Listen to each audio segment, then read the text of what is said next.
Welcome to MINDSHOCK True Crime. This is your host, Bruce McGuire. Today we are taking a look at one of the darkest crimes in history. That of the Oklahoma Girl Scout murders. June 13th, 1977, in Mayes County, Oklahoma.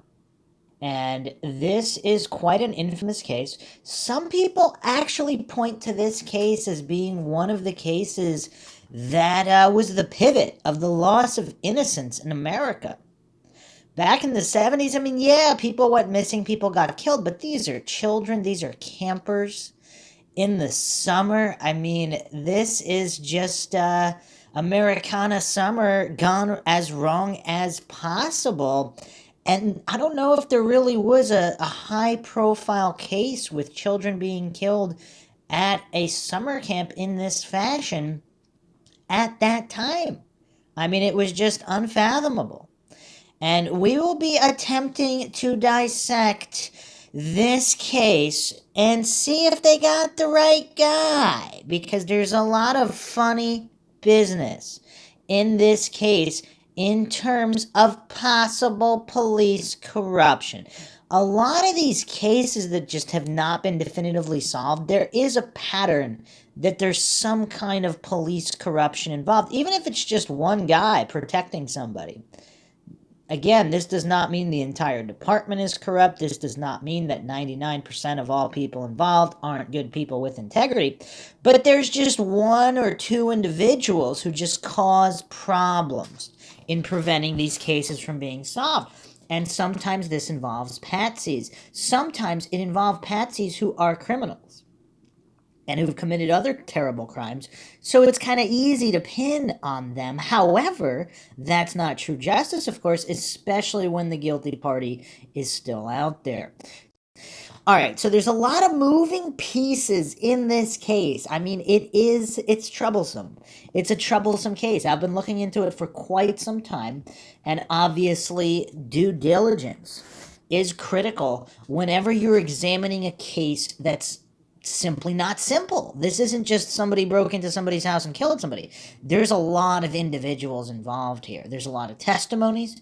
There's a lot of evidence. There's a lot of issues with the collection of said evidence. There's geographical issues. And there are even testimonies that have been posted on random forums online of people supposedly who were present that have some quite baffling accounts of the timeline here, as well as other potential issues with neighboring camps.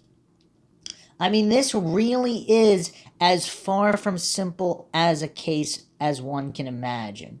The quick rundown, just from the wiki before we get into the deep details: the Oklahoma Girl Scout murders, unsolved murder case that occurred on the morning of June 13, 1977 at Camp Scott in Mayes County, Oklahoma, United States. The victims were 3 Girl Scouts between the ages of 8 and 10 who were raped and murdered. Their bodies had been left on a trail leading to the showers about 150 yards from their tent at summer camp. The case was classified as solved when Gene Leroy Hart, a local jail escapee with a history of violence, was arrested, but he was acquitted when he stood trial for the crime. History: less than 2 months before the murders, during an on-site training session, a counselor at Camp Scott discovered that her belongings had been ransacked and her donuts had been stolen. Inside the empty donut box was a handwritten note stating in capital letters, quote, "We are on a mission to kill 3 girls, intent 1, end quote." The director of that camp session treated the whole note as a prank, and it was discarded. How ominous is that? That's just another wrinkle in this case where, is it really possible that that's a red herring? The discovery of the bodies at around 7 p.m. on Sunday, June 12, 1977, the night before camp started, a thunderstorm hit the area and the girls huddled in their tents. Among them were Lori Lee Farmer, 8, Doris Denise Milner, 10, and Michelle Heather Goose, 9. The girls were all residents of Broken Arrow, Oklahoma, a suburb of Tulsa. They were sharing tent number 8 in the camp's Kiowa unit, which was located the farthest from the camp counselor's tent and partially obscured by the showers for the camp. At around 6 a.m. on June 13th, a camp counselor on her way to the shower found a girl's body in her sleeping bag in the forest. It was soon discovered that all 3 girls in tent number 8 had been murdered. Their bodies had been left on a trail leading to the showers about 150 yards from their tent. Subsequent testing showed that they had been raped, bludgeoned, and strangled. A large red flashlight was found on top of the girls' bodies. A fingerprint was found on the lens, but it has never been identified. A footprint from a 9.5 shoe size was also found in the blood in the tent. Between 2:30 and 3 a.m. on June 13th, a landowner reported hearing quite a bit of traffic on a remote road near the camp. So, and we'll be getting into more details, of course, but one has to wonder, why were the bodies left amongst the trail as opposed to just keeping them hidden in the tent where they might have not been discovered until much later. Aftermath: Camp Scott was evacuated and was later shut down.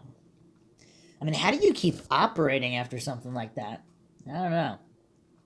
Suspect: Jean Leroy Hart, born November 27th, 1943, died June 4th, 1979.